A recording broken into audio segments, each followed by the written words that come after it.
A bus crash in northwestern Afghanistan killed at least 79 people returning from Iran, including 19 children, an official said. According to Associated Press, 2 people were also injured in the crash, Ministry of Interior spokesperson Abdul Mateen Khani told the Associated Press.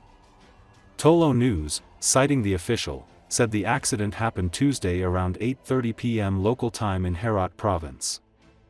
The bus collided with a truck and a motorbike, causing a massive fire that killed many on the spot, the outlet reported. Traffic accidents are common in Afghanistan, mainly due to poor road conditions and driver carelessness. Nearly 1.8 million Afghans have been forcibly returned from Iran in the past few months. A further 184,459 were sent back from Pakistan and more than 5,000 were deported from Turkey since the beginning of the year. Additionally, nearly 10,000 Afghan prisoners have been repatriated, mostly from Pakistan. The Taliban criticized neighboring countries in July for the mass expulsion of Afghans, as Iran and Pakistan expel foreigners who they say are living there illegally. The Ministry of Refugees and Repatriation said some 6 million Afghan refugees remain overseas.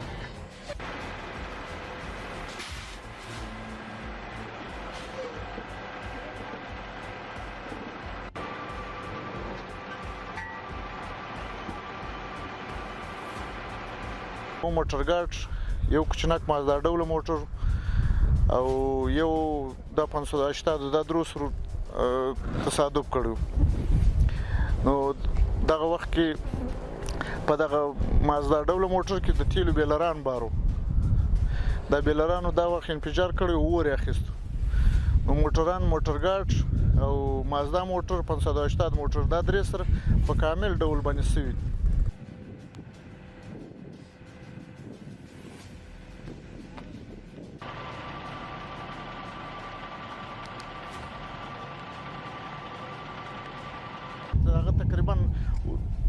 ټول سوي دی یو ځاندام هم دی چې روغ نسته پکښې نه پیژندل کېږي چې دا وپېژندل شي چې دا ځوان دی سپین ږیری دی هلک خو داسې د قد په اندازه باندې معلومیږي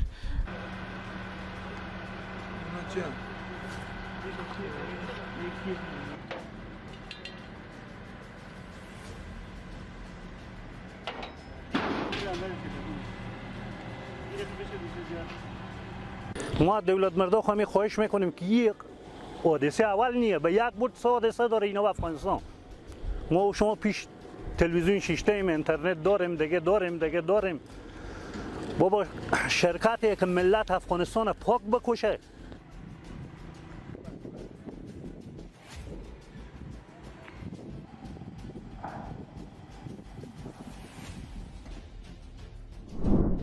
During the war in Ukraine, Oryx analysts found 140 visual confirmations of the destruction or damage of Russian T-90M Proryev tanks. The latest cases of this model being lost, confirmations of the destruction or damage of Russian T-90M Proryev tanks. The latest cases of this model being lost were due to a hit from a $300 FPV drone, which destroys equipment worth several million. The 429th Separate Unmanned Systems Regiment of the Ukrainian Armed Forces, Achilles, has once again demonstrated how inexpensive kamikaze drones with a first-person view are changing the balance of power on the modern battlefield. During recent operations, Ukrainian operators used FPV drones to strike and disable a Russian T-90M Proryev, the most advanced and most expensive main battle tank in the Russian arsenal. Despite its advanced armor and defenses, the $4.9 million machine proved extremely vulnerable to a swarm of drones that cost several times less. Army Recognition Portal explains what damage FPV drones cause to Russian tanks with modern protection and why Western weapons manufacturers should pay attention to this.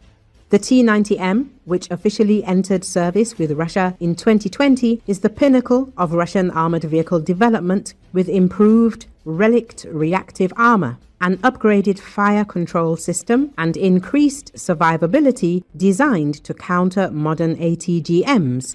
However, its defeat by Ukrainian FPV drones highlights the growing threat from cheap and easy-to-deploy UAVs that can target tanks' weak points, such as the engine bay, optics, and combat gear.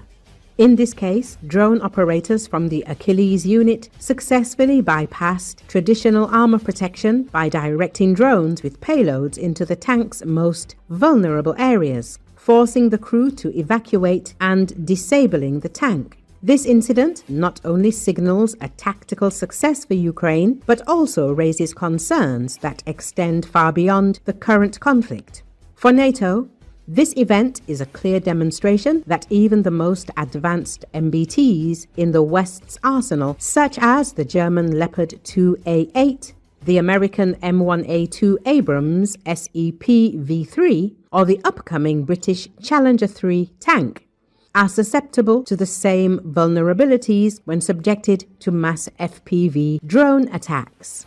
These Western tanks were designed to withstand penetrating munitions and guided missiles, but their armor and active protection systems are not optimized to counter swarms of small, precise and disposable air systems attacking from unusual angles. The war in Ukraine has completely changed the way tanks are used. Tanks, once considered the decisive spearhead of ground offensives, are increasingly forced to operate under constant threat from aerial reconnaissance and UAV attacks.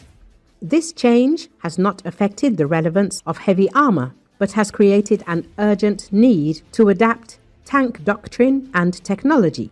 Survival no longer depends on passive protection, but on the ability to repel aerial threats before they strike. Anti-drone solutions, from electronic jammers and radar-guided missiles to compact directed energy systems, will be a major part of tank modernization in the future. A retired German Leopard 2 tank commander told Army Recognition, "The war in Ukraine proves that armored vehicles cannot rely on their armor alone. If drones worth a few hundred euros can destroy tanks worth several million euros, our doctrine will have to change immediately. Defenses must be both electronic and physical."